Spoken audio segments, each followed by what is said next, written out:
你可以 download 我的 podcast。里面的话看你啊，都有，他们有另外他自己的 apps。像以前来讲的话，Tom Ferry、Brian Buffini 他们都有自己的 app， 后来他们全部都是集中到 podcast。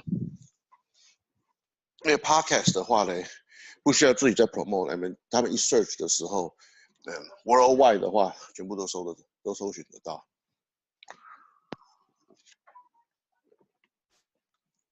昨天我在练球的时候 ，last time I do the 我也是听 Brian Buffini 的 podcast while I'm practice driving range. Listen to the podcast. I say, what's the most addicted in the United States right now, America? What's the item? 你们大家应该都猜得到。You're right. Phone. Number one addiction, phone. Number two, food. Number three, alcohol. So phone is way before on the food and alcohol. And he say the United States is no longer because America is the United States of anxiety. 对啊 It's the most stressful country in the world here. Everything.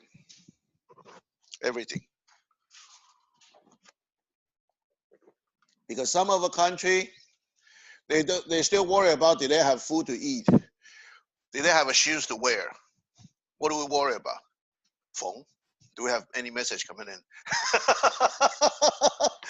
Any email coming in? Yeah, I mean, on the other way, we got too spoiled. Put it this way.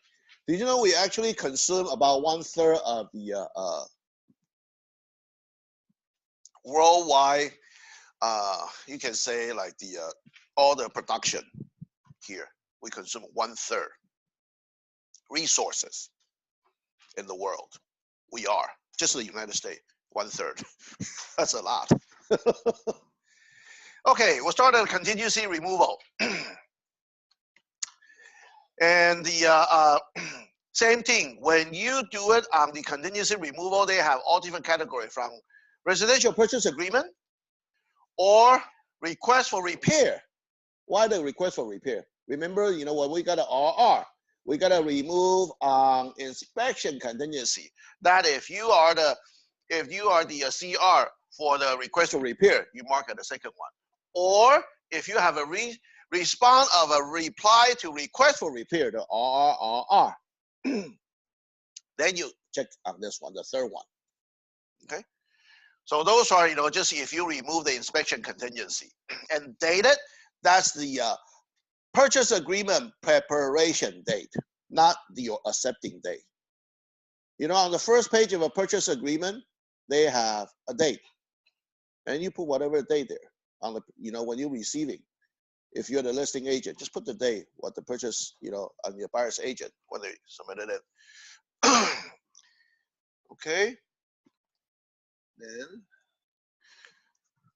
paragraph 1, with the respect of any contingency and cancellation right that buyer remove unless otherwise specified in the separate written agreement between buyer and seller.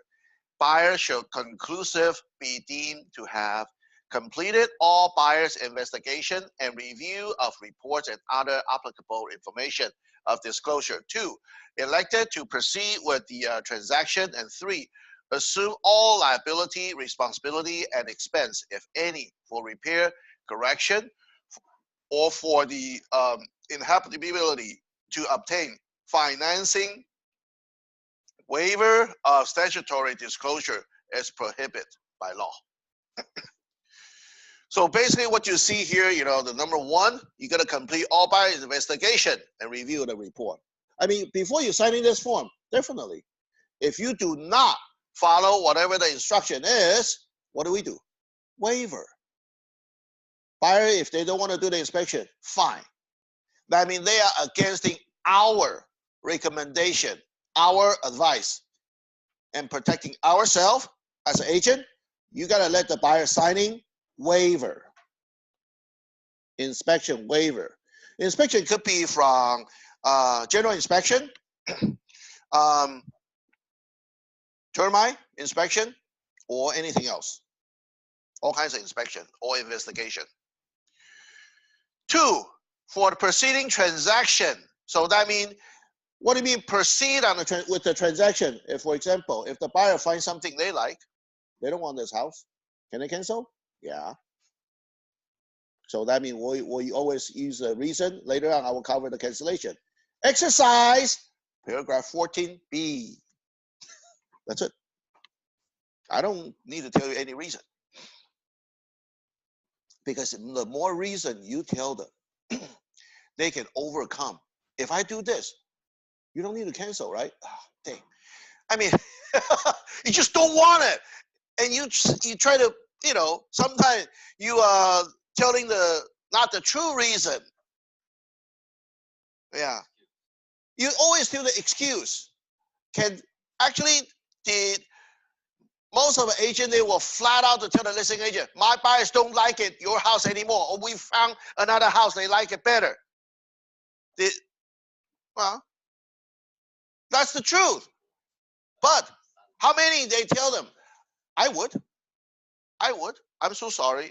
My buyer, find something they love better than your listing, so they gotta cancel yours. If you really want to hear the true reason, this is the true reason, because that is something you can overcome. No matter what you do, or sometimes it could be the buyer say they think you spend too much money to remodeling your home, so they just don't think it's worth it because something is too big. The seller, they will not do it. If you really want to give the reason, if they really want to know the feedback, the reason, give them something they cannot challenge, they cannot overcome. Too big. Oh, my buyer just doesn't like your style of the remodeling. Well, too bad. Even I know this nice house. Put it this way: a lot of a Caucasian, their house is tile counter, tile this and tile that, because they just don't like granite or marble. Asian? I did not yeah. No, usually those are the situation when they're asking a feedback. But when you are already submitted offer, that is not the issue, because that's true. What you submitted offer for? Wasting my time, isn't it? Okay. Then what do? I'm so sorry. My buyer finding us, other houses they love even better, or they have a second thought. They don't want to proceed the purchase at this moment. Family issue?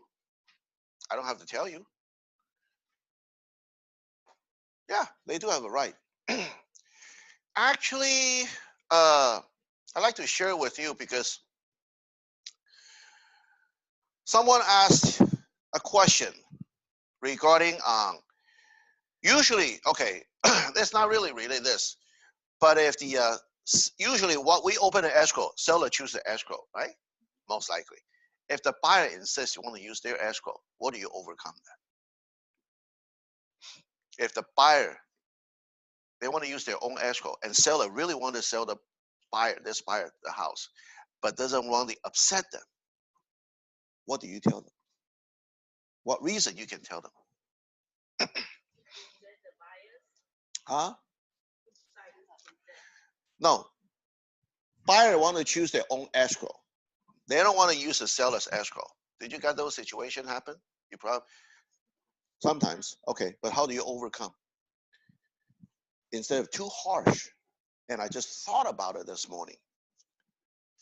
It's just when someone asked me a question, my brain's like, click. Never thought about that. not even myself. Because, okay, usually it's like, yeah, seller choose the escrow. Then, what do you compare? Service? Escrow fee. Yeah, that's most likely. But I thought about something I'd like to share with you. I think that's even better than escrow fee. The reason. You ask the buyer. Because I just thought about a cancellation here. Buyer, Seller cannot cancel buyer during the escrow, right? Usually, if you don't have a COP or SR, SPRP, and only buyer can cancel seller. But Mr. and Mrs. Buyer, would you willing to, if you cancel and seller is not going to continue using your escrow, are you going to willing to pay all the fee on the escrow you choose? Right? Are you going to pay all the, they already prepared the paperwork, they already you kind of exaggerate it. Your preliminary title, natural hazard disclosure statement, all kinds of paperwork, they've been ordered, but who's going to pay that fee? Because seller, if using their own escrow, they can continue to market and use those paperwork to next buyer. But if you choose your own escrow, seller is not going to do it, and seller will not pay any fee whatsoever to your escrow. Would you still insist to using your escrow instead of pricing? Because sometimes I know the some of the escrow, they try to get the business, and they just lowball. $500 flat fee. Yeah, right. You know what? $500 flat fee. One party charge $500. Well, how much going to charge the other party? It's not going to be 50-50. That's why when I do the purchase agreement, I change the wording from from their own cost. With the normal charges. People will say, yeah, that's normal charges. We choose the escrow paying less, then the other party pay more. No. When I put 50-50, that means half-half. Okay, on the escrow fee. Because that's what I saw before. Escrow can be charged one party $500, the other party $2,000. No, escrow fee. Seller cannot. Yeah. Closing disclosure. Yeah, but closing disclosure, you only see your own party. You cannot see the other party. That's the issue. Seller can only see seller part. So, escrow they can do that because I never pay attention to that. I know. A lot of people didn't pay attention, but that happened.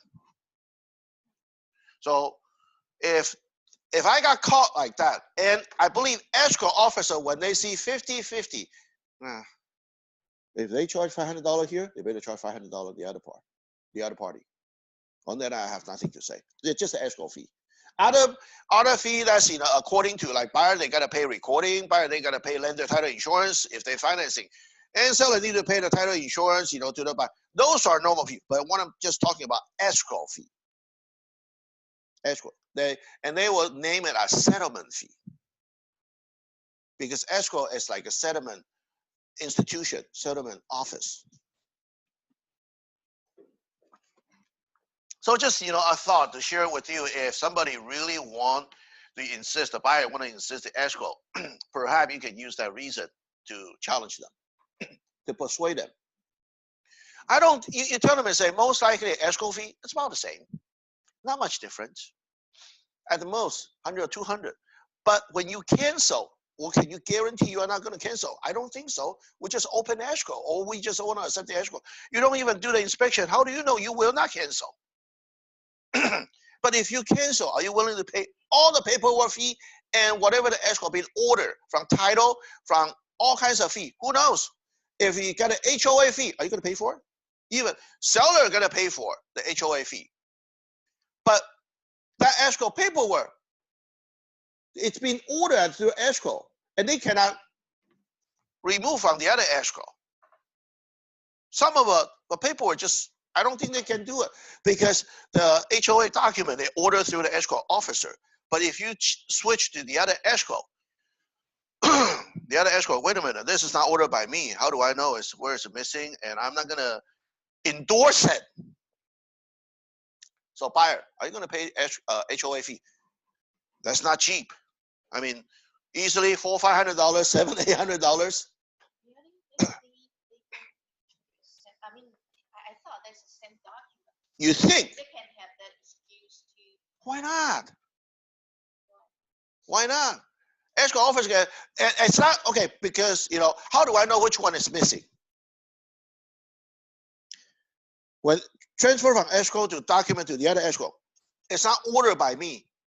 then I'm not going to honor and endorse it. I know the PDF format. That's right. Yeah, but it's not issued. They cannot issue to you. Or the other reason, another thing is that condo certificate. Condo certificate have to be ordered through the escrow. Even I know the bank has the form, but the bank sending the form to escrow, escrow send it to HOA, not bank send it directly to HOA. Usually that's the way it is. And if you know the form, they will say issue to, not just, they always listed who is the escrow. If you're using the paperwork, just like, put it this way, inspection report. If we're using the buyer's inspection report, it's not ordered by the previous buyer, not ordered by the current buyer, then what do? Do we let the buyer sign the waiver? Yes. Yes, because the current buyer did not order the inspection report from because you are using the seller provider previous or seller provider the inspection report.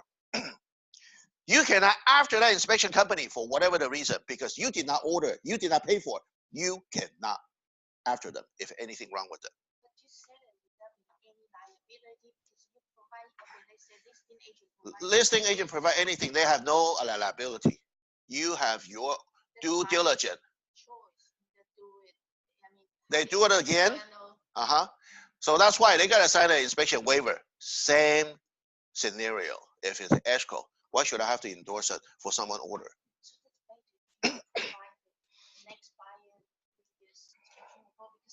Absolutely.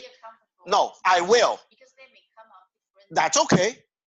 But because if you see the inspection report, anything wrong with it, I tell them it's already been fixed, or the seller doesn't have to fix anything. If you are comfortable with it, we continue.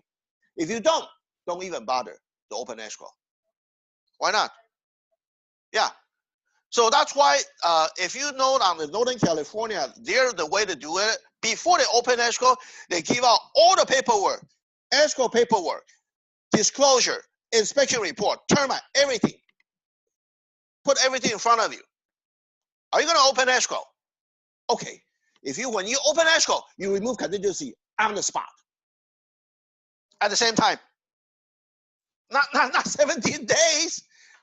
Oh, well, certainly if that's a loan.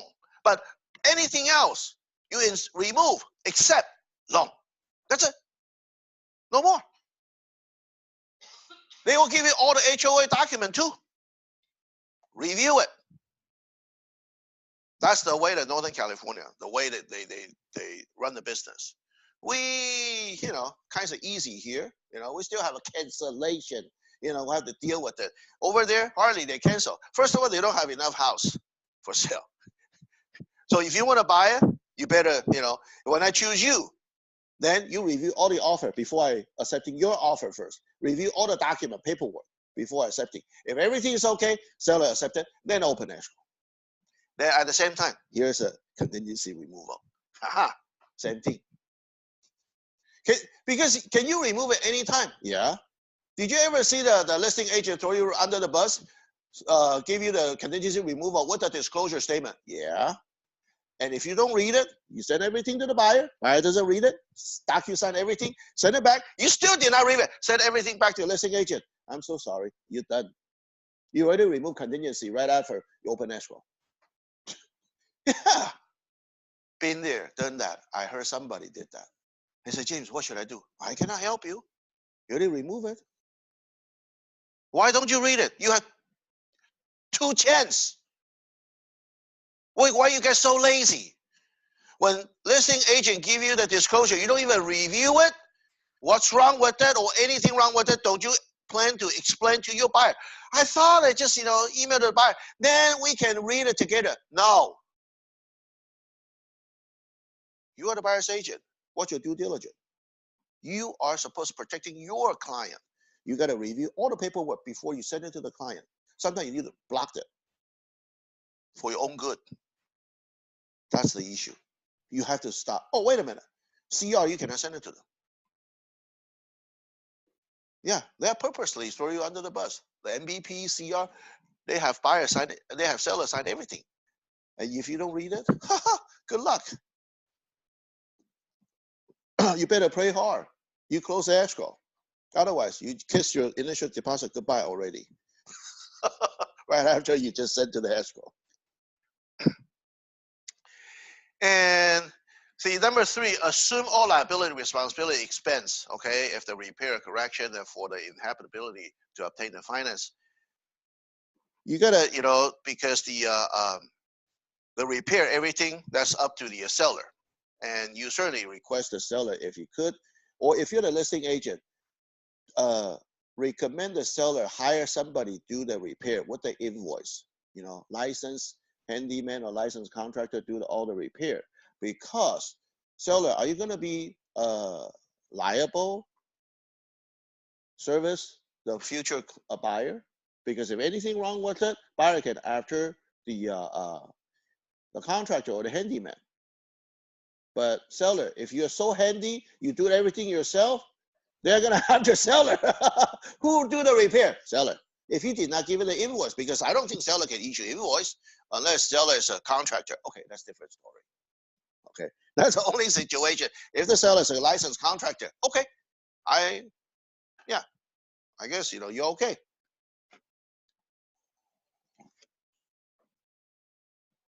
That makes sense? Okay. Number 2, buyers remove those contingencies specified and below. Here we go. If whatever the contingency you remove, you mark it right here. Number 1, loan. 2, appraisal. And the paragraph, that's based on the purchase agreement. All right? That's what you see, the 3J, 3I. 3, buyer's physical inspection. Because if you want to go back to the buyer, say where this item is, you tell them there's a purchase agreement, whatever the paragraph is. They are actually improve, the form better and better every time. They're adding the paragraph now. Great. Number 4, all buyers investigation other than the physical inspection. What's different than number 3 and number 4? Buyer's physical inspection. What's that? It's more like a general inspection. All buyer investigation other than physical inspection. What's that? Like what? Termite? Yeah. What else? Anything than physical inspection. It could be like permit, additional, whatever the area, permit. Did you go to the county or did you go to the city? Okay. Or any other, maybe like roof inspection, any specified, could be soil, structure, anything other than the general inspection. That's fall in the category number 4. Number 5, condominium plan development. Oh, they're adding this. Did you give in an HOA or OA document? Okay. If you want me to remove it, did you give it to me? All your paperwork. Number 6, report and disclosure. So any report disclosure. That it could be including from natural hazard disclosure report and preliminary title report. And so do, all the disclosure. And even if the buyer have any concern, the buyer writing something to request seller to disclose. It's not including our disclosure form. Those are considered as a disclosure. Seller need a response.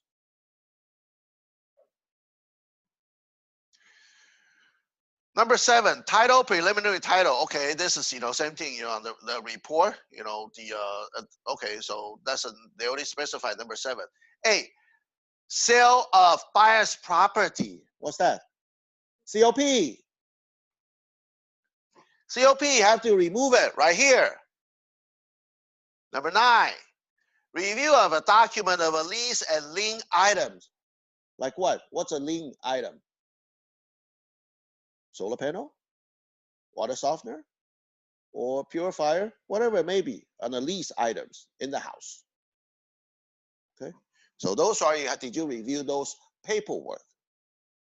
If you're missing those paperwork, you request for it. Say, I'm not going to remove the contingency because you still missing this, missing that.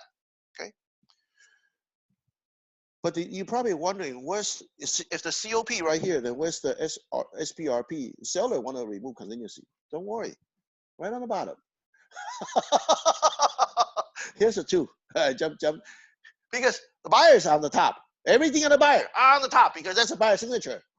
On the bottom here, that's a seller signature. Paragraph 2. This, seller hereby remove the following seller contingency. 1, finding the replacement property. Finding. 2, closing. Able to close on replacement property. That's 2 different things. Finding is open escrow. Close is able when you get ready to close an escrow. So if you just remove the finding one, can they still cancel the escrow? Yeah. But when they cancel, can they cancel your escrow? Yeah. If the seller cannot be able to close, and remember the SPRP, if the seller checkmark, they still have a right to cancel you. The contingency continue until the close of escrow. Oh boy. Yeah, that's that's why they say close concurrently. When they say close concurrently, actually more risk for the buyer. And if that's a chance, usually buyer's agent, we rather propose, do you want to lease back? Why? Make the seller close our first, that you cannot regret it. Once you regret it, tough luck. Okay? Just like, when I used to be working in the auto industry, we do have a word, and with those Caucasian, it's not a good word, okay? But once you drive the car off the lot, brand new car, drive off the lot, you own the F car, okay? You drive it off the lot, you own it. Yeah. Certainly, it's recording, so I cannot say it. If without it, I would say it. Yeah, you own the F car. That's our the coworker. They all from New Yorker, redneck. You know what they say? White people, but they never treat me as Asian. They say, "Hey, he's my brother." They're just skin color different, That's my long-term missing brother, from Asia. They treat me very good. They all retire right now. They are about like 70. I still, chat with them. Used to be before we go on open the dealership, we play golf together. Especially Sunday, we open the dealership at 12 o'clock, so we can have a Sunday morning to play golf first.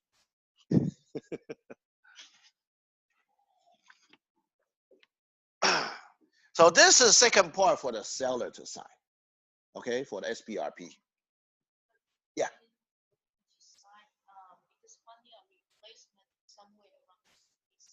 17 days, that's right. Closing, that's it. So that's why seller could also have remove contingency 1, 2, 3, 4, right? But the contingency doesn't distinguish buyer side or seller side. Then you gotta have to go by the sequence. It's not like counter offer. Seller counter number 1, buyer's counter number 1. No.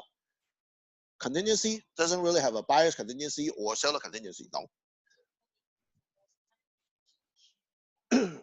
The second one, the closing, you keep on checking with the listing agent. Are you able to close?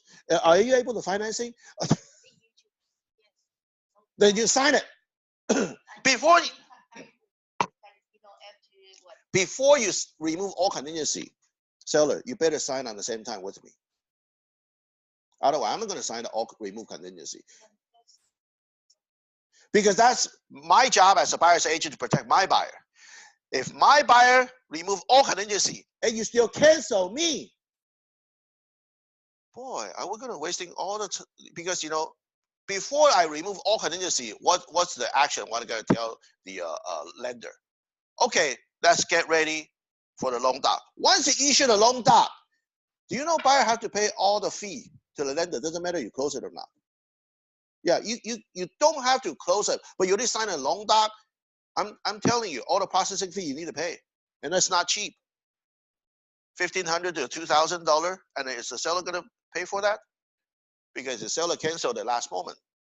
So before the buyer remove all contingency, I will ask the seller to remove your closing on replacement property contingency. Two-way street exchange. You don't sign it, I don't sign it. One time, just text them that remove the closing because those days are so close. I know. So that's why we end up we remove the contingency pretty much when it's funding day. It's so close. Yeah. Just make sure it's so for sure. Yeah. I can be close. You can be close. Okay. It's a binding chain reaction. If I don't close, you don't close.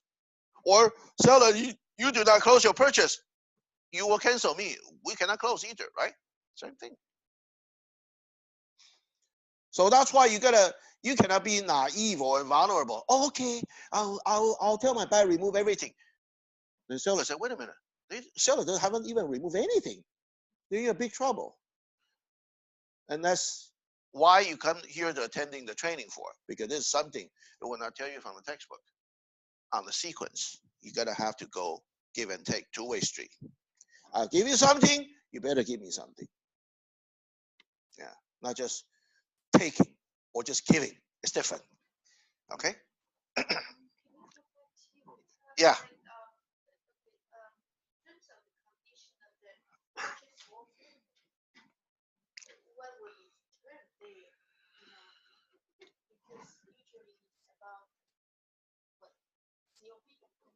COP, yeah.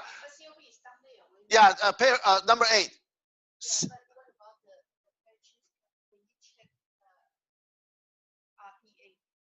you check RPA? When do you check RPA? When you check RPA, when you submit the offer. Because when you submit an offer, buyer's property is already in escrow, right? I mean, they're selling their property. Buyer selling their property is already in escrow. So when you submitted a purchase agreement, first of all, you don't have proof of fund, or you only have partial. What's the other proof of fund? Estimate closing from the current escrow or the buyer selling. Okay?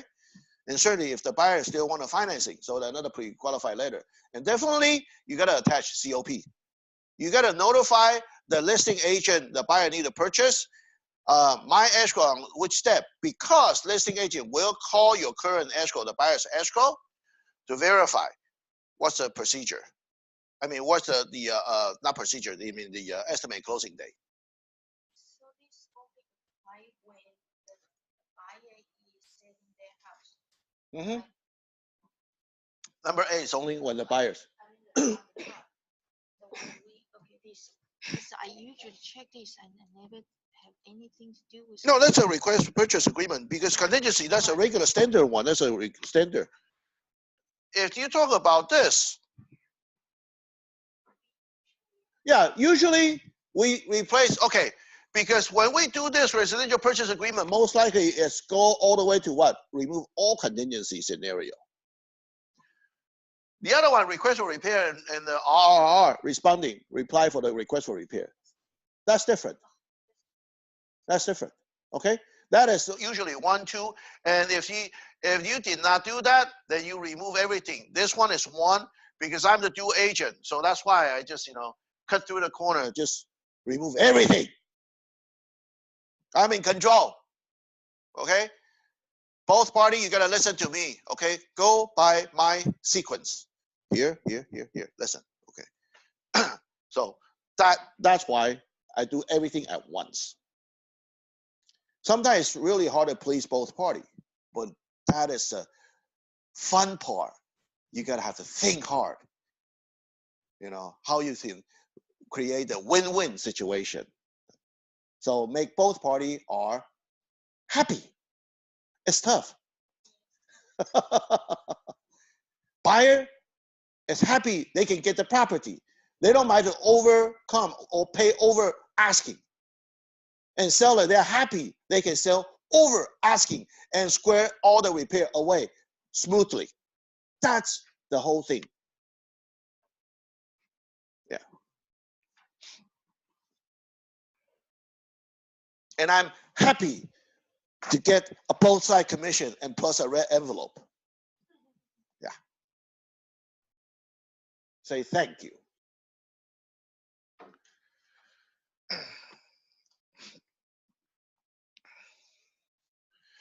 And number 10, number 11, if you have other contingency, you need to add it. Okay, it's not listed on the category 1 through 9. You can feel free to add on the top. Okay, then you mark it, do the check mark in the front. If anything you want to, or seller want to request you to remove it, because this form can be issued by a listing agent or usually buyer's agent. I don't volunteer to remove contingency. Yeah, so usually this one is from the listing agent. And before you issue the CR, don't forget you issue what? MVP. 90% of the agent, they all forgot issue MVP. If you do the buyer's agent, how many listing agent give you MVP? Hardly. Hardly. And what do we got? Oh yeah, final walkthrough. James, can you be kind to remove the contingency by the final walkthrough? Sure. We didn't do the final. Oh yeah, well, we'll because tomorrow we're gonna close. You better remove contingency now. Okay, we will. Yeah, money's already in the escrow. What else we can do? It is though. So that's why, because the seller never give us an MVP, then I keep on continuing, wait. Because the contingency continue. Okay, but that's only for residential. Don't apply to commercial, because commercial property, be careful. It's an automatic removal. When the time is up, the days come, bang, automatically remove. This is only for residential. Commercial doesn't have a contingency removal form. Yeah, right. No way. You talk about commercial agent. What are you talking about? Contingency removal form? No, automatically. They put it in the contract. Bang. B, all buyer contingency to remove except if you want to remove anything, everything except it could be loan contingency, because 17 days you only got loan.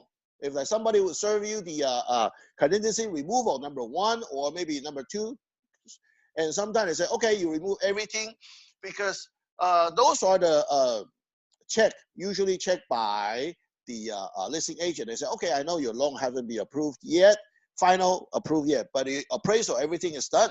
So you leave it at loan contingency or appraisal contingency. Sometimes loan has been approved, appraisal delay. Did you ever see that? Yeah. Then you suddenly you extend the appraisal contingency instead of loan contingency. Loan is approved. For some reason, loan has been approved, and appraisal. If the appraisal coming in to the same similar pricing and the purchase, yeah, everything. But loan has been final approval. Underwriter has been. Sometimes underwriter can approve the loan before the appraisal, or appraisal. For example, the lender, they want to have a second opinion, so they hire a second appraisal. Second appraisal is going up, and that would eventually by first appraisal value everything. If they don't really have a confidence, sometimes they say they are not local here. If they're, for example, a lender, and they look at the first appraisal, is that true? The price is so high. Well, they're not local. If the second appraisal coming in the report still about similar like the first one, okay, they admit it. Yeah, Southern California or Northern California, the price is sky high. Okay, for example, then they will fund the loan. But other than that, they could approve the loan contingency, approve the loan first before the second appraisal going up. And that's the situation. Okay, so is it possible to approve that before first appraisal report come out? Sure. Why is that? Because the first appraisal, based on the first appraisal, the buyers already qualify. Oh, especially the $1 million house. If you want a financing over $1 million, bank require 2 appraisal going out. Financing. Oh, I don't care how much you want to you purchase. You can buy $5 million house. You're financing $1 million. When you are financing more than $1 million, then they will send a second appraiser going out. Who's going to pay for it? Buyer. So buyer got to pay 2 appraisal. If you want to find hardly, usually people buying $5 million, they pay cash anyway. Yeah. Those are the rich people. Yeah. But hardly you see people want to finance over $1 million financing. Look at the payment. How big is that? Yeah. But if doctors or somebody profession and they can afford it, you know, a $1 million mortgage, I can't. If somebody want to go for that, yeah, then the lender got to send out second appraisal coming, you know, going. And usually you'll see the lender's fee on those $1 million loan easily $10,000. You know, all the fees added together. It's not cheap. Escrow fee, lender title insurance, huge, right? Two appraisal, easily over $1,000. Yeah, and everything when it adds up, and the loan processing fee, yeah, easily. Oh, okay. Yeah, your fee actually added together, the closing cost, easily over $10,000.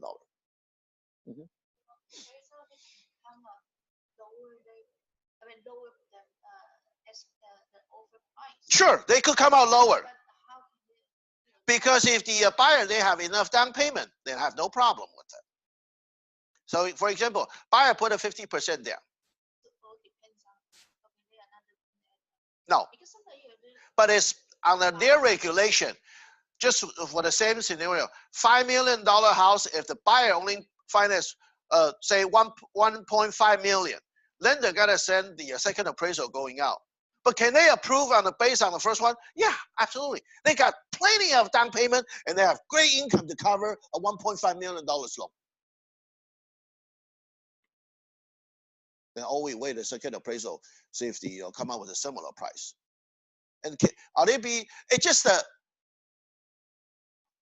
Basically, what I can say is wasting money, but that's, I believe that's a Fannie Mae requirement. The lender send out two appraisal to double check the value. Yeah, just in case, you know, first one is BS. That's how we come up with the financial crisis. Yeah, 125% loan. Whew. Based on the value. Wow, yeah, no wonder. $400,000 house, you can finance 500,000. What do you think? No wonder. Financial crash. And the other one, contingency for sale of a buyer's property. Okay, if this is that's a category number 8. They leave it right here because that could be the last one. They gotta waiting for the buyer's closing. So if everything is all removed, say loan, appraisal, everything is get set, but haven't issued a loan doc because we're waiting for buyer closing their escrow. This is the contingency you mark right here. They make it really clear now. Used to be we have to write it the other. I mean, they didn't put it that, you know, it's not like this though. Yeah. And the other one, the condominium or plan development HOA document disclosure. Those are the HOA documents. If you're still missing that, everything is all set except sometimes the HOA take long time to arrive. Especially if you go to the Orange County or like Irvine, there are 3 escrow. I mean, not 3, 3 HOA. Are you going to order 3 paperwork? Yeah. And it's very expensive. Each one of them easily $700-800. With 3 of them, $2,400-2,500 or even $3,000 just for preparing the HOA document. Because the property, some of them, they pay monthly, quarterly, and annually HOA fee. I had those property before. I say, damn it. Very costly. I didn't know that. When I bought the property, I'm so naive. 1998. Yeah, okay. Oh, 3 HOA. Damn. Just like I bought my first house. What's the Miller rules? I don't know. When I see the property tax, 2.2%. I saw 1.2% of property tax. What happened to the other 1%? And plus the HOA fee, $255. I only bought the house for $235,000 back to 1995, 1992. Brand new house. But my property tax $5,600. I still remember. Boy, I gotta work my butt off. I can. Good thing I don't have a salary job. If I graduate from engineer, oh no, I cannot afford it. Back then, an engineer only $1,500 a month on the salary, and my mortgage payment, if I average out plus mortgage payment, property tax, and because back then the interest rate about say 9% in 1992, and yeah, people crying our mortgage rate is high. Yeah, right. And plus HOA fee, $255 because they do have the city do have a reservoir or the lake. You have to. So I got two HOA. One is an association HOA, and plus the city have a HOA. I need $2,500 per month. Back to 1992, I need to pay $2,500 per month to continue I mean, for the payment wise, from mortgage, property tax, and HOA, all three added together. Good thing I didn't have a salary job. I work in the auto industry, work my butt off. That's why I used to be my coworker say, "Do you have a mortgage?" Yes. Oh, great. You work hard. Because hey, you have no pressure, you won't work hard as a sales rep. It is though. I mean, you can see some of our coworkers, if they are not urged for the money and they are single, they stay with their family. I just earn my pocket money. Do I have to work hard? No. Yeah. Because nobody push you. Nobody pressure you. Only yourself. And if any other contingency, except you can list it right here. And C, definitely, at the end. Buyer hereby remove any or all buyer's contingency. Okay. Paragraph 3. Once all contingency are removed, whether or not buyer has satisfied him herself regarding all contingency or receiving any information related to those contingency, buyer may not be entitled to a return of buyer's deposit if buyer does not close an escrow. So you gotta have to mention to the buyer. Signing the paragraph, the 2C, kiss your initial deposit goodbye if you did not close an escrow. You gotta tell them that. You won't get your initial deposit back. I try to scare them, certainly sometimes you can get partial, but I don't want that to happen. Yeah. But do you think as a buyer's agent, I'm like catch-22. I want the buyer to remove contingency so they can close the escrow. Otherwise, I work for nothing. But on the other hand, I still need to protect my buyers. I cannot volunteer to let the buyer signing the CR, contingency removal. That's why I'm begging a listing agent, serve me a notice buyer to perform. And I show the buyer, hey, you only got 2 days. Make a decision, cancel or continue. And I do thank listing agent, but unfortunately, 90% of the listing agent do not issue the notice buyer to perform to the buyers.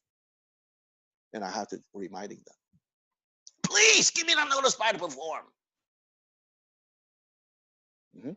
Well, unless on my part I have something need to delay. If my buyer, everything is so smoothly, everything is qualified, I tell the listing, come on, serve me a notice buyer to perform right away. I want to push because you don't want to be the bad guy in front of a buyer, right? Then make the listing agent be the bad guy, or seller be the bad guy. Yeah, I'm still a good guy in front of a buyer. Hey, they serve me. You better make a decision. I know you love this house, so make a decision. Buy it, right? Sign. But make sure you understand when you sign it. If you did not close it, your initial deposit need to compensate to seller lost. That's called liquidation damage, right? You're reminding them again. And here's a buyer, okay, and for example, buyer does not approve of some aspect of a property or lender does not approve buyer's loan. Yeah, then at the end, did you ever see that when at the end a lender did not approve buyer's loan?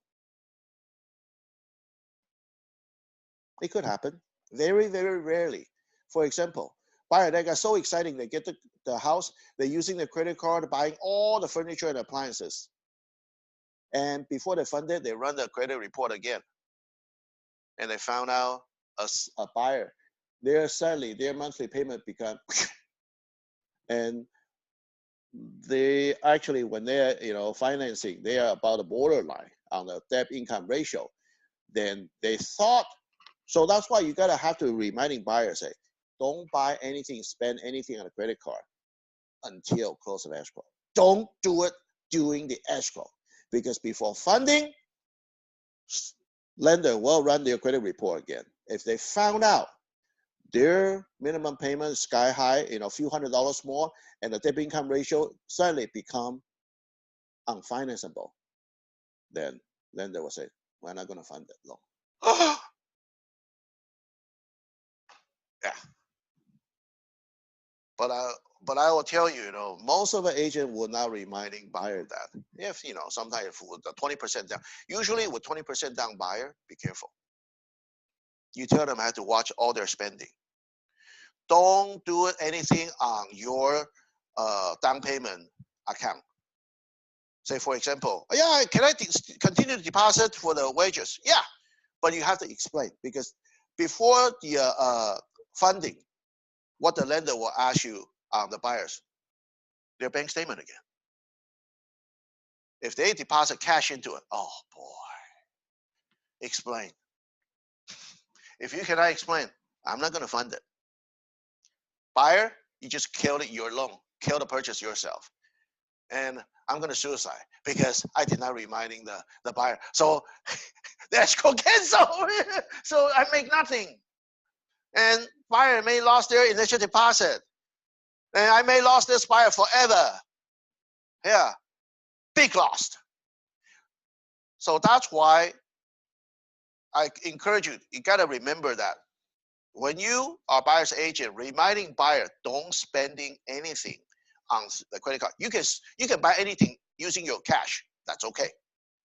But don't use the credit card. Well, go out to eat. Yeah, that's fine. I don't think you're going to be spent much. But if you go out start buying the appliances, furniture, that's a big spending. Don't do that until close of escrow. And another thing is that tell them don't even get on the new car. Lease it or purchase, don't do it. Because that the lease payment or the finance payment, it will just kill your loan. That's it. Don't do that. Yeah. And the down payment, that's what I'm telling you. Don't deposit any cash into the account. You are going to show to the lender your proof of fund. That is, please freeze there. Don't do anything. You don't want to do any transaction coming. If you want to do the transaction, you do it in your other account. Because first of all, when you provide to the lender, you don't need to provide all the account. You just provide the account you're going to purchase, the proof of fund account. Other checking account, other bank account, fine. You do whatever you want. But don't touch the account. You got to, use it as a down payment account. Just, for the experience. That's, we heard a lot, and we don't want those things to happen. So I learned from the senior agent, and that's why I share with you. So every time if I got those scenario or somebody with the last down payment, I will remind him, don't do anything, please. Otherwise, don't tell me I did not warn you. Yeah.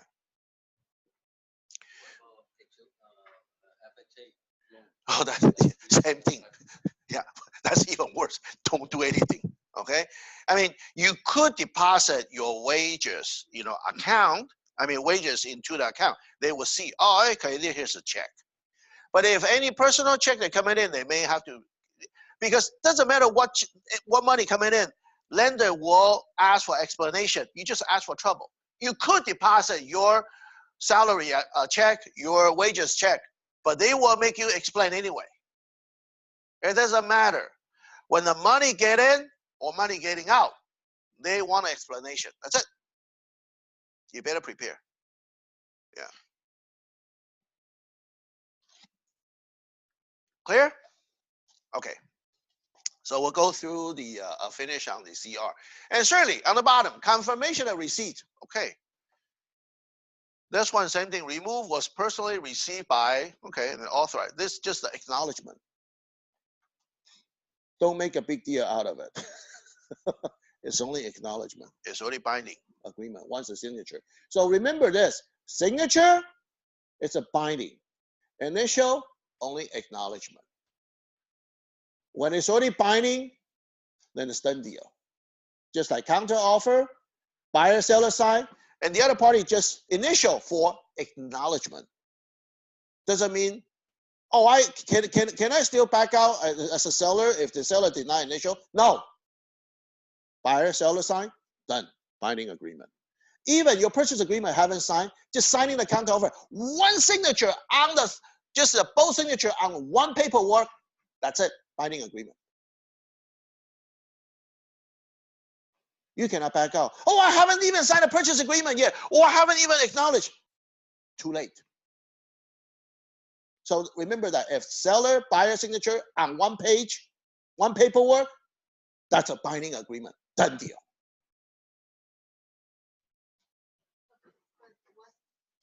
Uh-huh. Okay, like after you said sign the acceptance, usually we want the confirmation.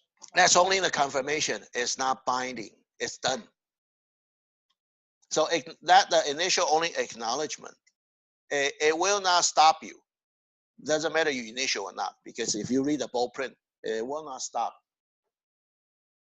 Okay? It's only acknowledgement. And whether you sign it or not, it's done. And whether you initial or not, it's done deal. Yeah. Okay. Then we go down the cancellation. That's a form we hate. Well, you have to do it anyway if you really cancel.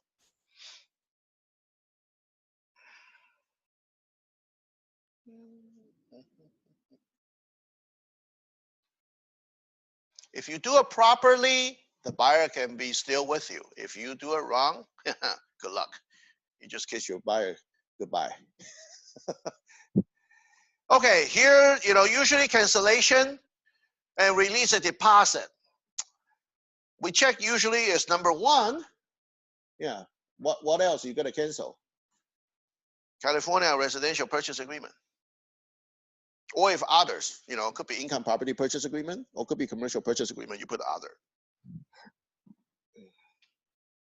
Paragraph 1 and 2, below the constitute escrow instruction to the escrow holder, release a fund pursuing the paragraph 2 require mutual signing, sign the release instruction from buyer and seller. A judicial decision and arbitration award, a party may be subject to civil penalty up to $1,000 for refusal to sign such instruction if no good faith dispute existing as to who is entitled to the deposit fund. Technically, 10 business day escrow. If one party is signing cancellation, and if no proper dispute, seller need to refund the deposit to the buyer, within the 10 business day. But I'm telling you, most of the escrow are still afraid to follow that because they are afraid the seller suing them.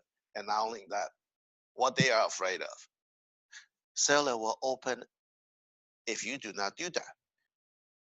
And you release the deposit, seller say, okay, fine. Next escrow, when we reopen escrow, we are not going to use the same escrow. We get another escrow. That's the whole point. The escrow, they are also watching their own business.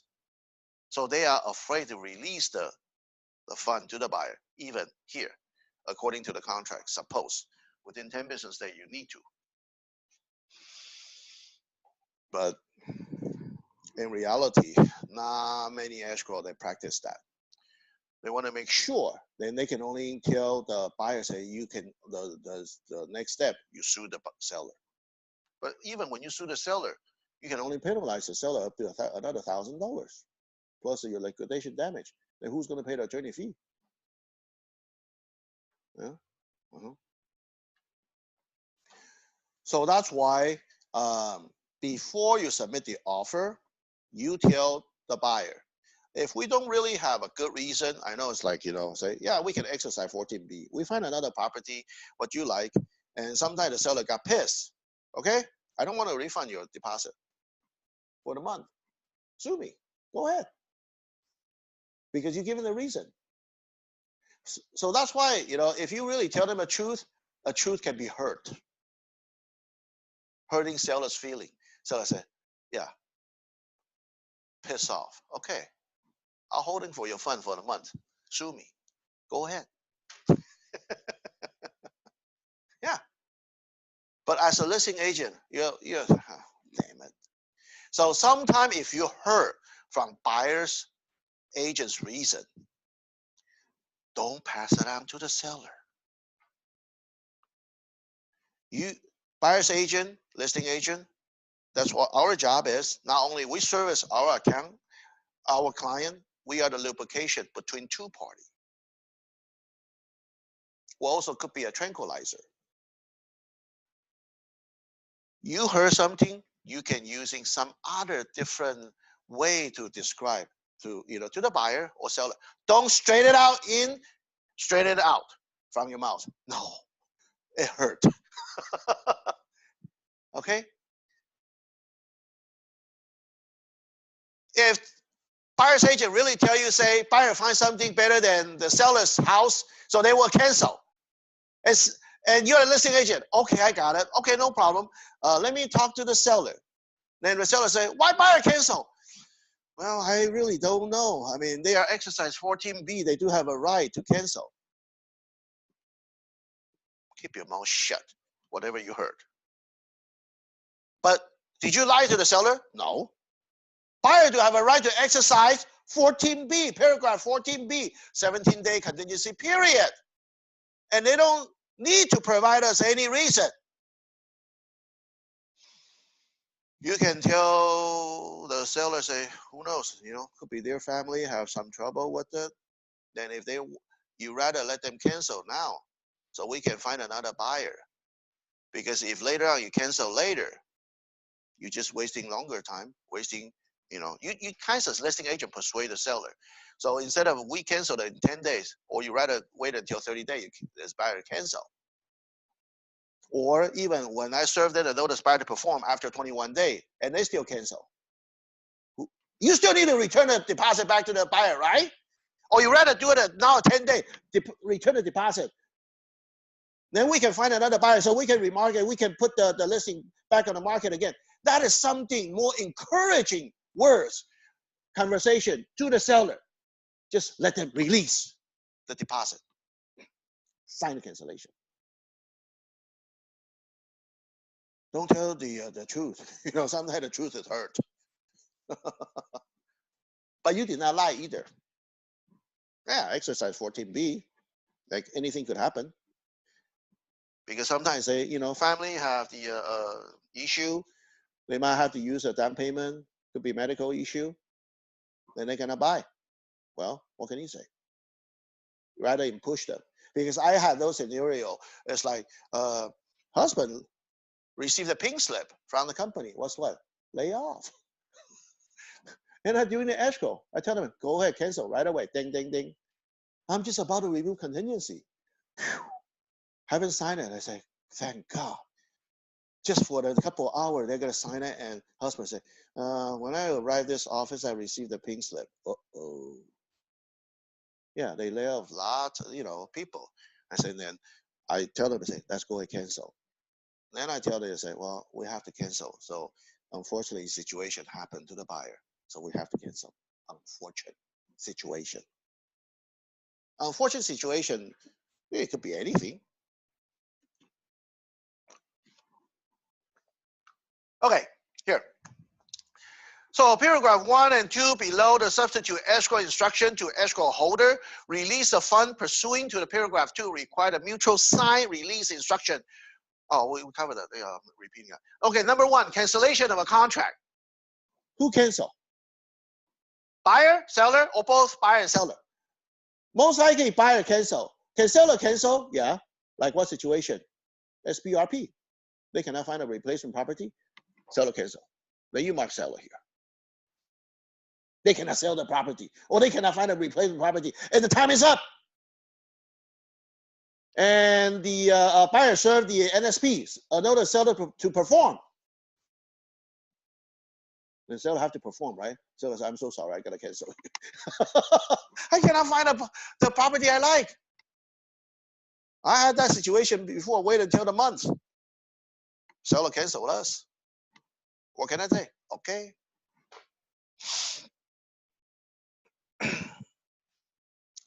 Yeah, and I lost a buyer too because the buyer said, "Oh, I didn't know the kids' college fund is so expensive. That's why I gotta use those money for college fund." Dang.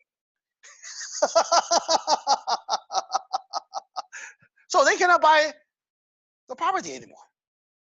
It happened. So what do? Move on. Don't feel bad. Feel like you're the robot.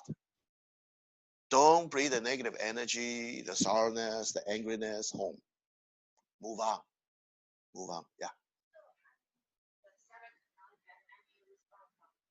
Uh-huh. Then seller have to serve the buyer notice buyer to perform, right? That's a form for it. Notice buyer to perform. Perform what? You do the check mark. Last week I covered that, the notice buyer to perform. You want buyer to perform what? Send me the disclosure back. Okay? Or anything else. Or escrow or HO, or it could be sometime, I say, why you did not finish, on the escrow paperwork.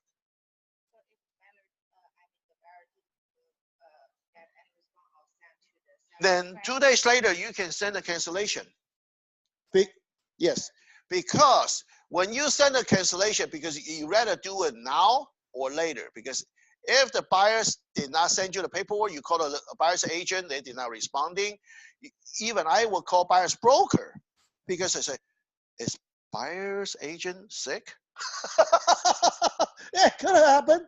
Well, he or she is catch a cold, is so sick, and they cannot even pick up the phone. Okay, I understand, but I want to make sure. So if after 2 days, like 24 hours, Mm-hmm. so still cannot.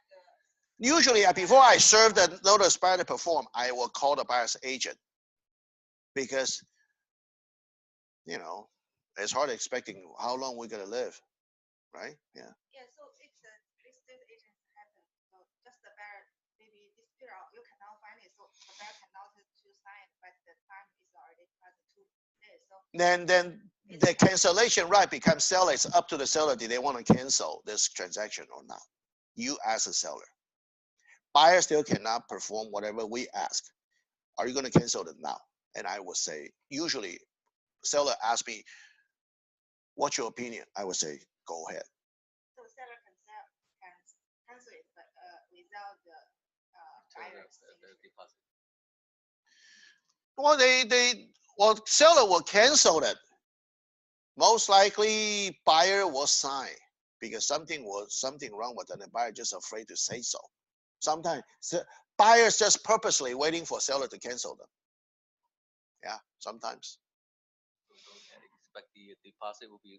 Yeah, deposit will refund it to them. Yes. Oh yeah, it will. The seller cancel? Yeah, absolutely. Within the contingency period. Oh, of course. But even at the last day, say 17 day or 21 day, can seller cancel the buyer if a buyer did not perform? Absolutely, refund their deposit. Right? So that's why they have the different mark, buyer, seller, or both buyer and seller cancel. I say, what kinds of scenarios are both buyer and seller? So if they have a mutual agreement, they say, okay, say like the scenario say, buyer did not sell their property and seller cannot find a replacement property. Both parties want to cancel. Okay, they put both buyer and seller. Okay. Yeah. Did anybody sign in? Signing sheet? Okay. Yeah. So this, then you can do the 1A. Usually, well, that's what we exercise is here. If the buyer, 14A. 14B, not 14A. That's it. How hard is that? That's it. Did you have to say anything? No. And listing agent, if they don't know 14B, I said, go ahead, go back to read your purchase agreement. If you guys have a purchase agreement, if you see it, that's a 17-day contingency period, 14B. Okay, so that's why I encourage you, read the purchase agreement 20 times, please, 20 times. The purchase agreement, they change a lot since last year, summertime. Yeah. So there, as permitted by the good faith exercise of paragraph 14B, or any. If the seller, it could be exercised on SPRP, the addendum, or anything. If the buyer want to cancel the seller because seller never given it a disclosure statement after a week later, that's what? 14A. That's seller need to give the disclosure statement to the buyer within a week. That's on default. And if the seller did not do that, and buyer, you can do 14A or 14B.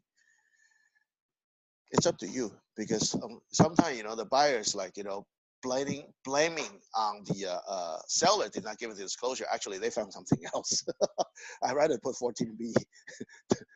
don't piss off the seller.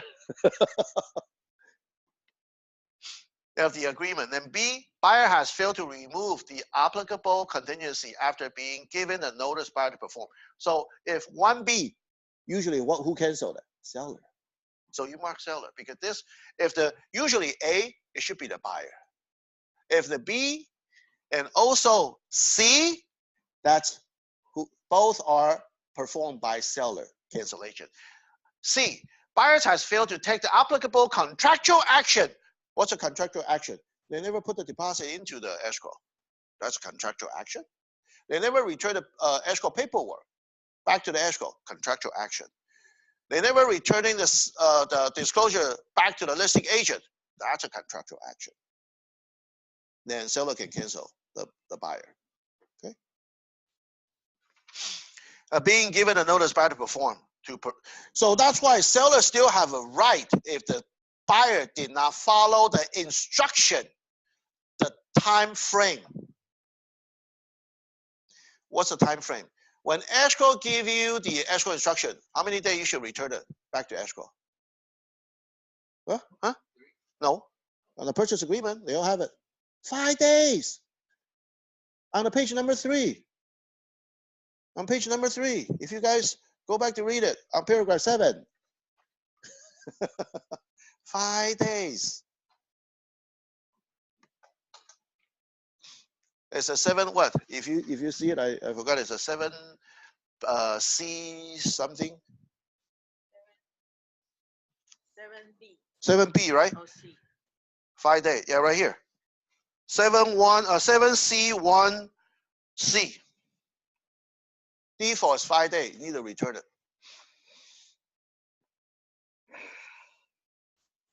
And D and E, that is buyers.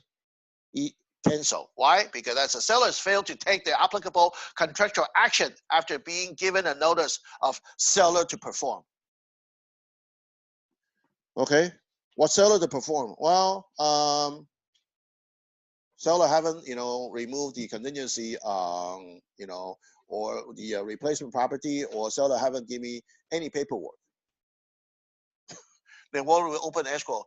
It's just wasting lenders' time, because lenders waiting for escrow instruction.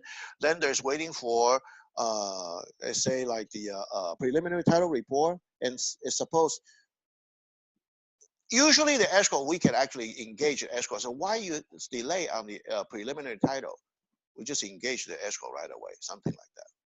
But disclosure statement, you have to engage with the listing agent. Yeah. So that means there's the if you do it, because 1A, it could be buyer or seller. Because if you do a seller, the buyer, you can do the 14A, and that's actually is a similar D, because the contractual, that is actually if you serve the seller a notice seller to perform and say, please give me your the disclosure statement for this property. It's been a week. Can you give a notice seller to perform? Yeah. Clock is ticking.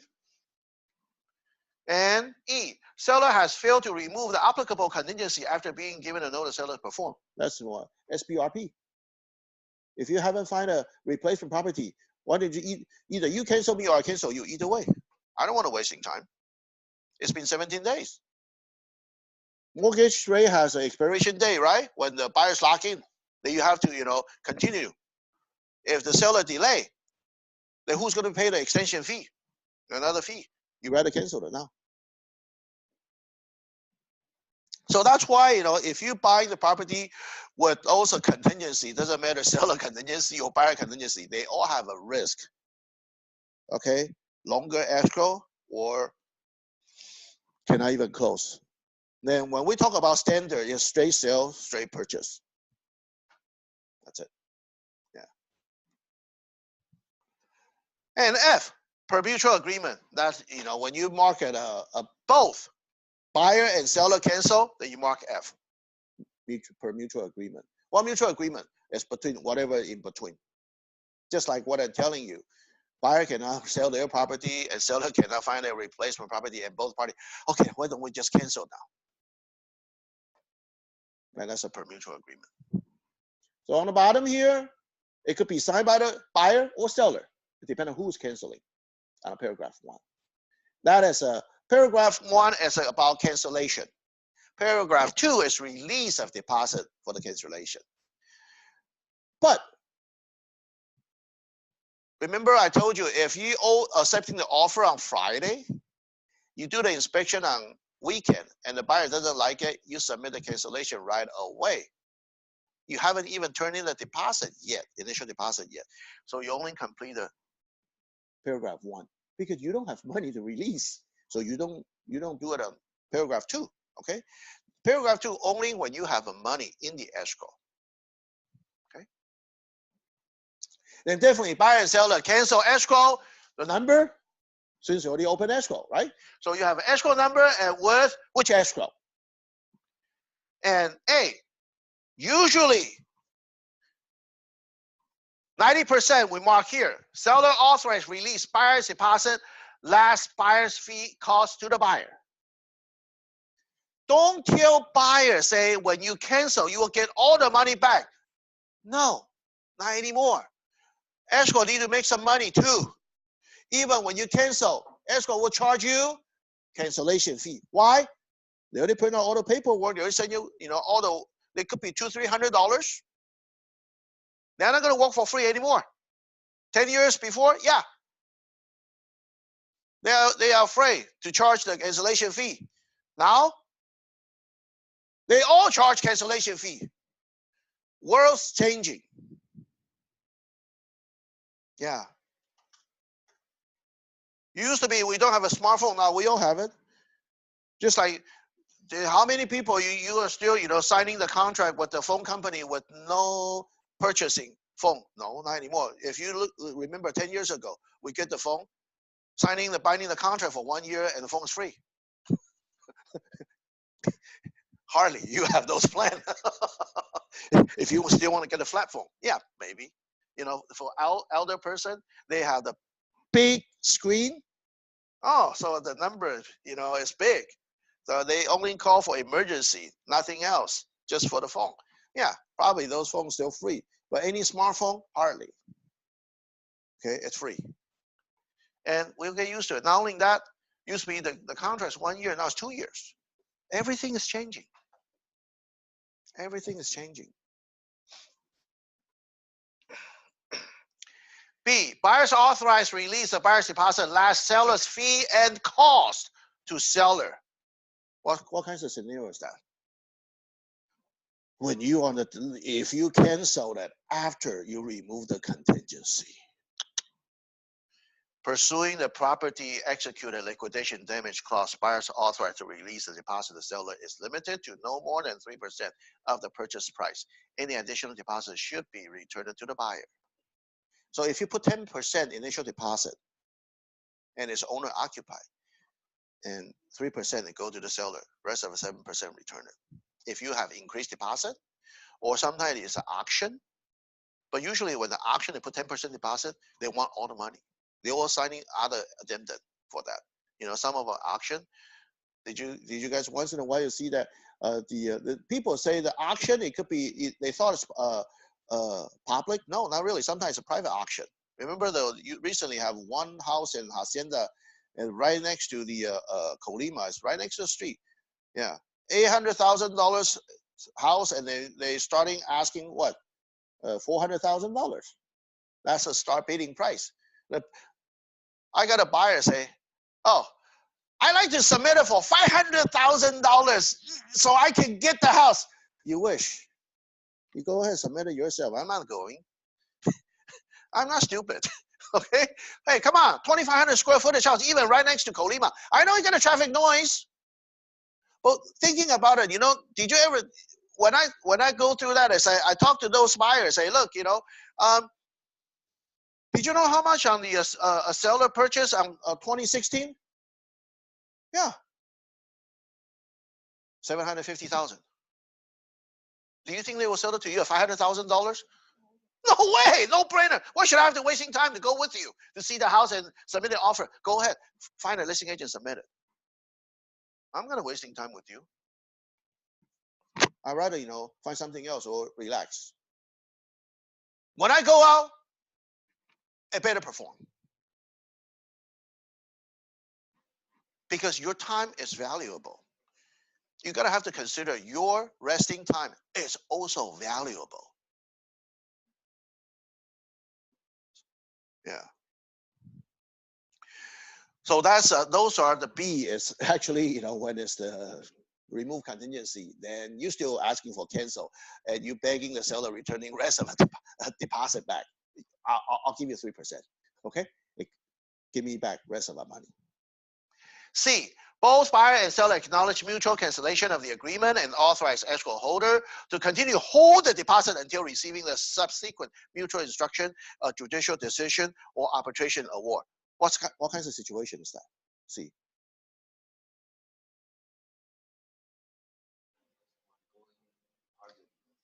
When buyer and seller have a dispute during the escrow, and they want a mediation or arbitration, so hold the escrow. So that seller, they are not gonna. It's actually this is most stupid situation. That's a C. Wasting seller's time and buyer's time. Really. Seller cannot sell the property. If you want to go through mediation arbitration, it could be taking months, and the house sitting there for nothing. And that's why you tell the escrow holding the fund, not returning to the buyers either. Holding the fund. We'll see. If seller can, because sometimes buyer doesn't want to give the deposit back to the seller. For example, buyers already removed contingency, and seller give a one disclosure statement, and buyer's not happy with that, and buyer want to cancel after this remove contingency.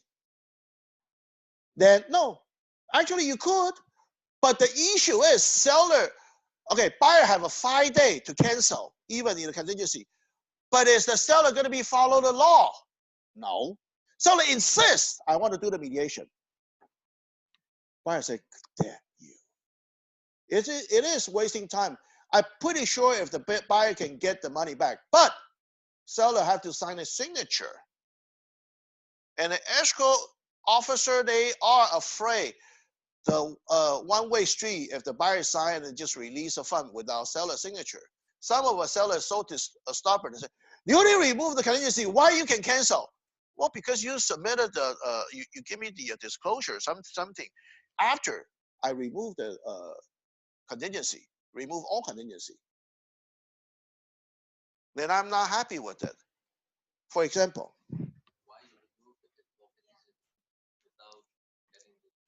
because okay, what's the scenario? Let me kind of tell you. If the seller tell the buyer, say, okay, fine, I'll tell you the truth. Someone passed away, you know, within 3 years, and buyer say, well, no way, I'm not going to buy this house. I want to cancel. but the buyers already removed contingency. For some of the sellers, they're so stubborn. What is so big deal about it? To me, it's a big deal. For example, to the buyer, it's a big deal. Then buyer insists want to cancel. Seller doesn't want to release the fund. Then escrow is afraid to release the fund to the buyer. That's seller's fault. I know. It's the seller's fault. But seller insists want a mediation. Bang. Suddenly. Then what do you do? Yeah. Or sometimes it's catch-22 scenario. Those are pretty obvious. Buyers will win the case. But some of a catch-22, seller disclose something later. You know, say like the termite damage is so huge and buyer want to cancel because seller did not provide it and buyer's agent forgot to ask for it, or buyers already removed the contingency and everybody forgot about the termite inspection. Suddenly, seller give you the termite inspection report. Buyer say, "Wait a minute, that's a $5,000-6,000." I say, the seller say, "I will repair." The seller say, "I don't want you to repair because I'm afraid, you know, even your repair, this house is not safe to live in, and I'm insist cancel." This is more like a catch-22. Seller say, "I'm willing to pay for all the repair. Why you cancel?" The buyer said, no, that, because you give me the termite inspection report too late. So that's why before you remove all contingency, double check, triple check, all the paperwork is arrived. If you miss it, remove contingency, it will cause buyer trouble. And whose fault is that? Buyer's agent.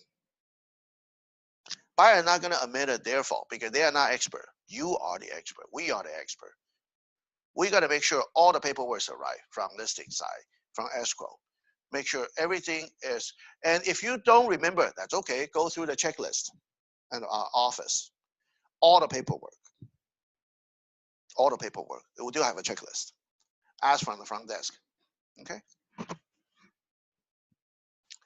Or anything other. Other mean you can be creative. Okay.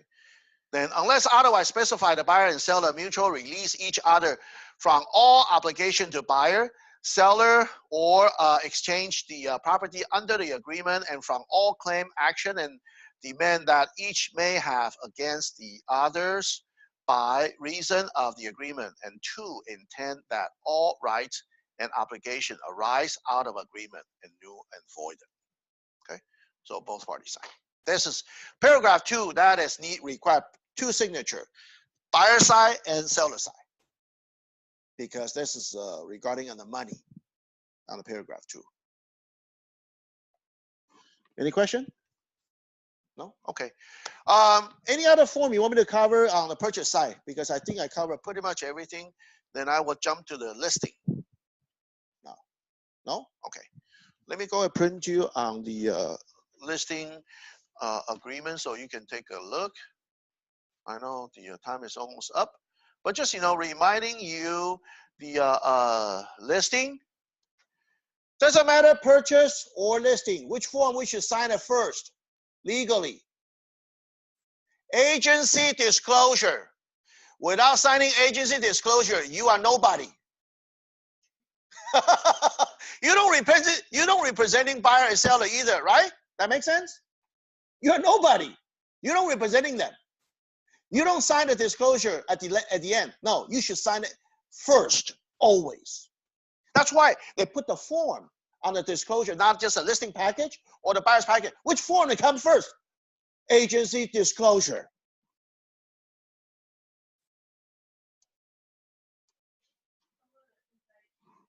Huh?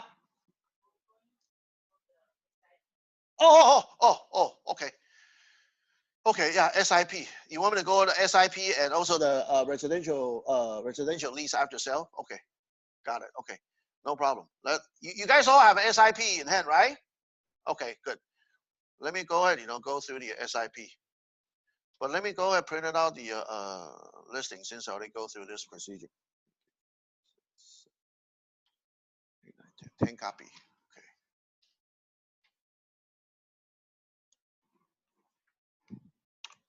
I'll print out the listing first. Okay. All right. SIP. Thank you for reminding me. Yeah.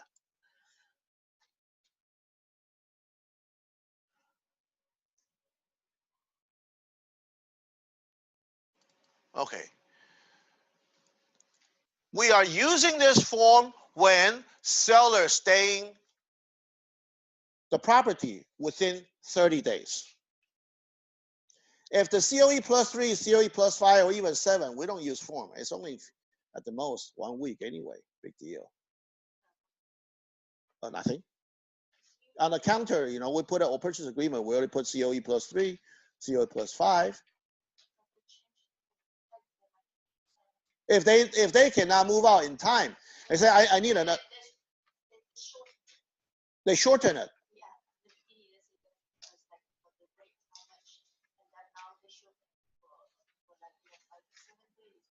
Then as long as they both agree, then you can, you know, yeah, put an addendum. That's addendum for. 有没有？没有。Okay, 好。Who is issue it?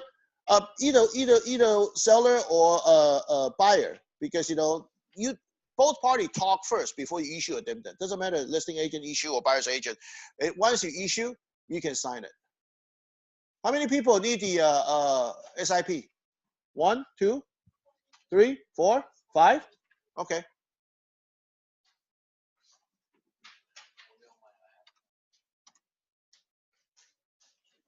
好，你去拿。我顺便把刚刚那个 listing 的 package 已经都印出来，你就全部拿过来就呀。可能要等等，不晓得它印了多少，因为我刚刚印了10份。Yeah. Okay. So the seller license to remain in possession addendum, SIP. So that means you keep the seller's right, you know, to stay in the house, basically. So this addendum to the purchase agreement, default is a purchase agreement, or based on the counter, because sometimes if you talk about on the counter offer, or on the purchase agreement, or if you, for example, if I have the seller, like especially this situation, you know, on my particular seller, they need to rent back maximum 2 months. So I put it on where? Agent remark. On my MLS. So I would notify all the agent and say, well, if you want to submit offer, be prepared. My seller need to, you know, stay for up to 2 months. Because because they need to actually make the other tenant going out so they can move to the other property. But it really depends on how soon, you know, the open escrow. But this one, we open escrow within 1 week. They definitely need a two months. But at the end, buyer's lender delay almost 2 months. It becomes 75-day escrow. From 30-day becomes 75-day escrow. I'm so pissed, but what can I do? It's not buyer's fault. Buyers, you know, they got referred by their friends on this bank. Don't ever use it. The new Omni Bank. That's what I can tell you. All right. I just flat out tell you, don't use them. You want to use them? Good luck. Just like East West Bank. Good luck. It takes long time. If it's no, because they already started. See, the issue is those banks, if you go to the bank, they have no designated loan officer. Be careful. Why? It's not really cut the budget. It's because if you're going to designate loan officer, they will get each loan. They have, okay, every month they have a quota.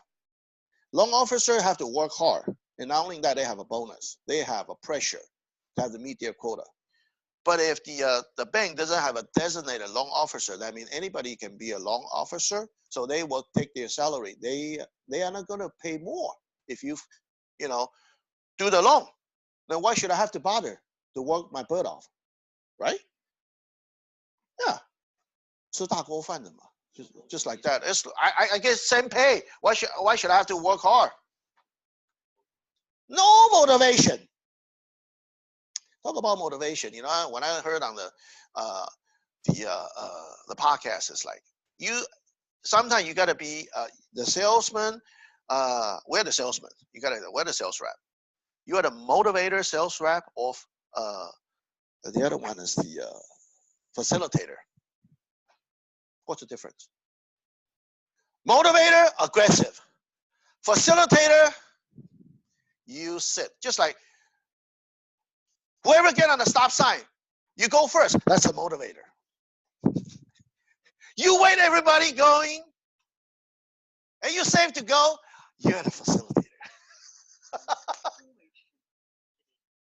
应该是应该怎么翻哈 ？facilitator。Yeah, more like that. 不过 motivator 的话就是比较有动力的，就是有很 aggressive。可是 facilitator 的话有点像被动，而且比较像 entertainer， 就是我听人家讲 ，OK， you listen, for example, you listen your client finish all their story, blah blah blah blah blah, then you start engage, or you go to listing agreement, listing presentation.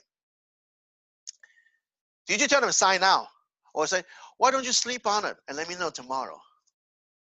Then you know which personality you are in. You rather be a motivator.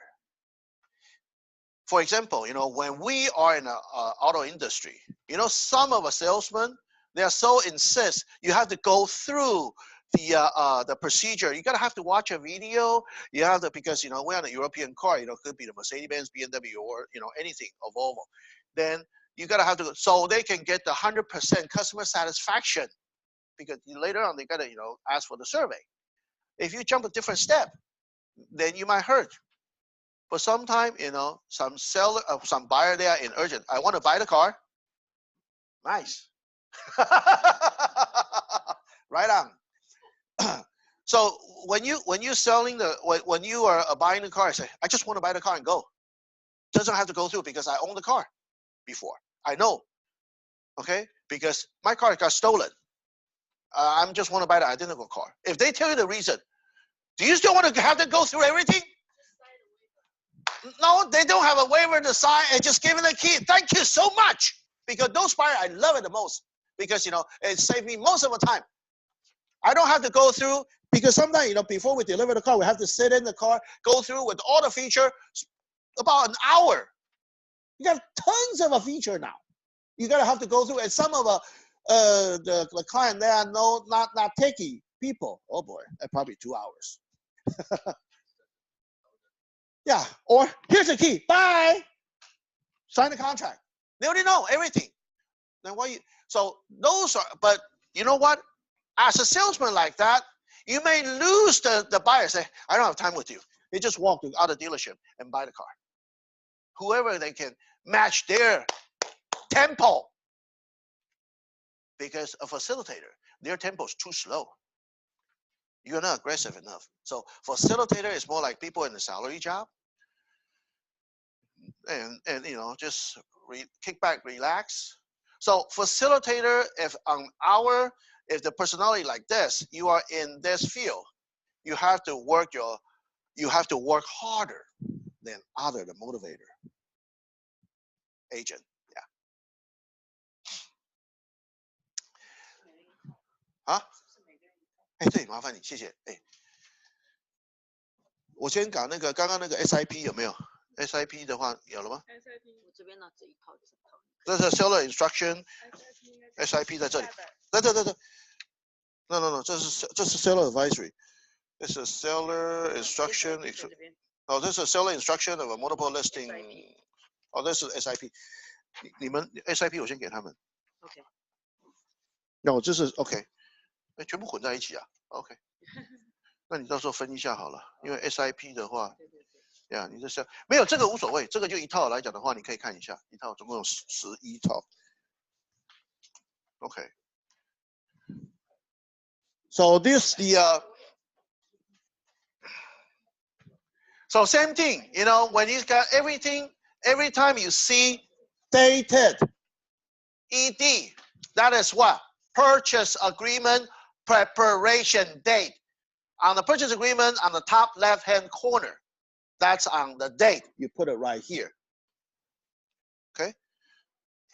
It's not the acceptance date. What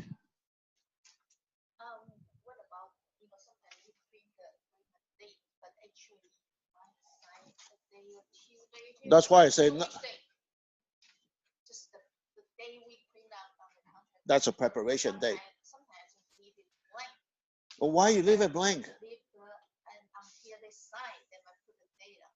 So, okay, in this case, whatever they print on top of the form. Yes. Yes. That's the date we use that, because if you start using on the purchase agreement date, okay, how do I know it's a purchase agreement date or counter offer date? It all messed up. Because your counter offer also have to refresh, they put the date on what day? Still go back to purchase agreement date. Then what we gotta have to, the date that one, because they ask you a purchase agreement dated. That is a preparation day, not the signature day. Because sometimes you have a counter offer, you have others, all kinds of dates. We rephrase. That is the day for the preparation day. I know it's, a lot of people, they say, wait a minute, whatever they say, yeah. Because if you don't have, because later on your request for repair, those are based on same thing. You have a date. Contingency removal, notice by the perform. Everything based on purchase agreement date. That's a preparation date, not the signing date. Because when everybody look at it, because if you look at your purchase agreement, rest of a page on the top right-hand corner also have a date. That's a preparation day. Because a signature day, sometimes if the seller forgot to date it, what date? What date? Yeah, or counter offer. It can be sometimes if they sign it way in and forgot to put the date. Hey, can you open escrow? Sure, they didn't put the date, but they only signed it. So that's why the date will always put the preparation day. Okay. Let me just finish on this paragraph. The addendum is intended to grant the seller a license to remain in possession of, use, and the property after close of escrow. It is intended for short-term occupancy, less than 30 days.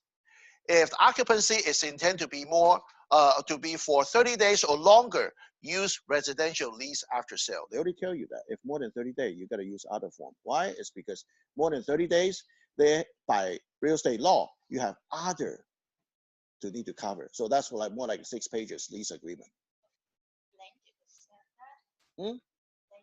Lender, good question. Before you issue SIP or residential lease agreement, residential lease after sale, you double check the lender.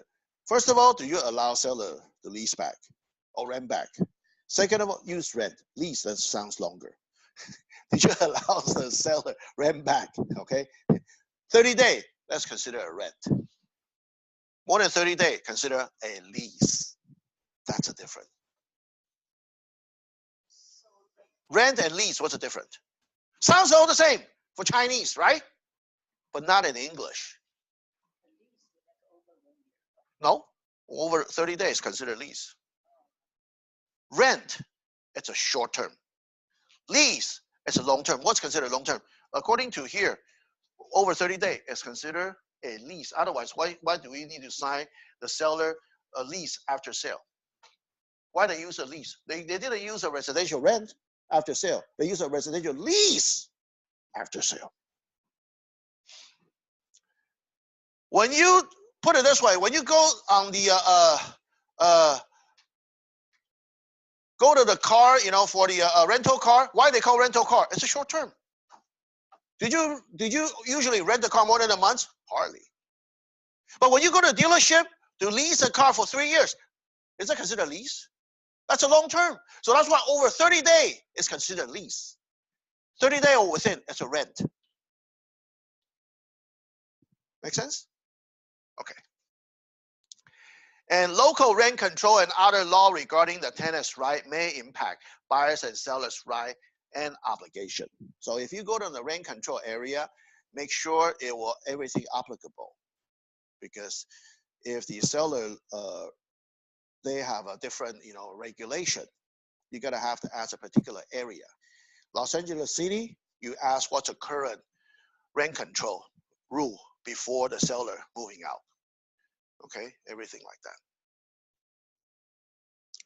So we'll stop right here. Then I'll, starting on the paragraph, 1 on Thursday. So this is the, so I'll cover that because I know it's the seller is, I know it's like they use a license. Seller a license to remain in possession. So they have right, basically. They asking for the buyer's permission to stay. Yeah. So those are, you better talk before start open escrow. Or at least you issue, before you issue the SIP, can you issue the addendum? You can issue addendum just before open escrow. Let me show you on this case what I did. Because the on the addendum, I issued addendum before I issue the SIP.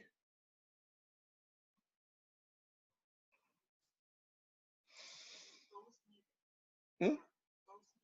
Oh, both need to sign it. Oh yes. Oh yes.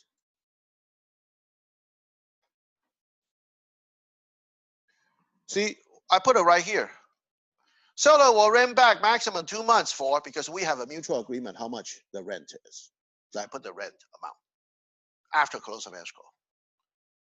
And because this property, seller will credit because the property they have extra HOA. They already have expensive $380 HOA fee.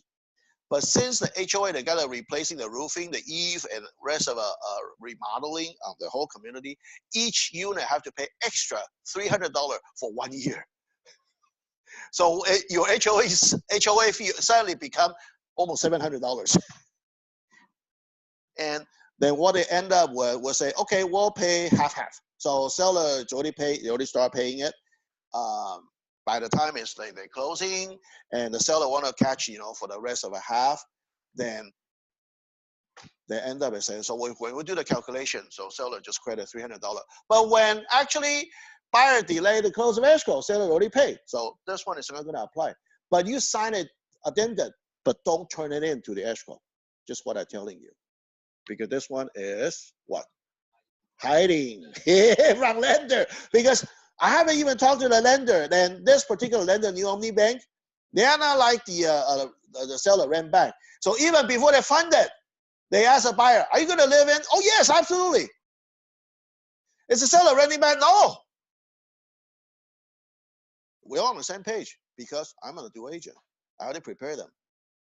What lender may ask you? What to answer. Okay? Yeah. All right. 有这个 addendum 还是要签 SIP. This is addendum when we just open escrow.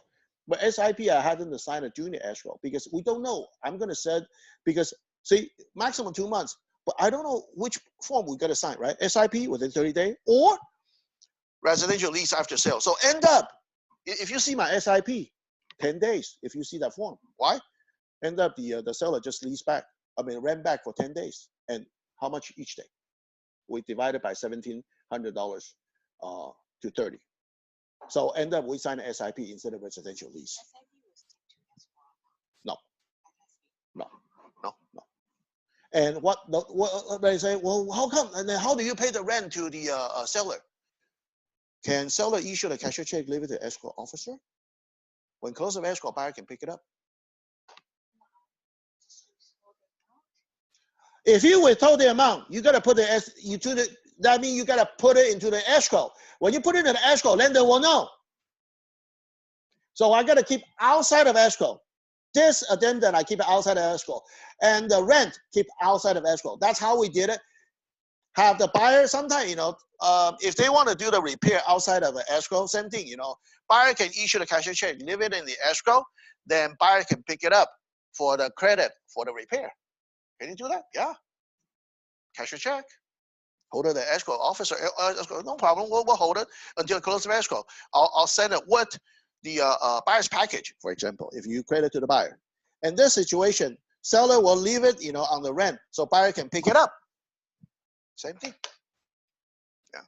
Okay, then 你们自己拿一份 copy. Okay, this is a listing. So we will cover that. 好，你有了哈。Okay. 你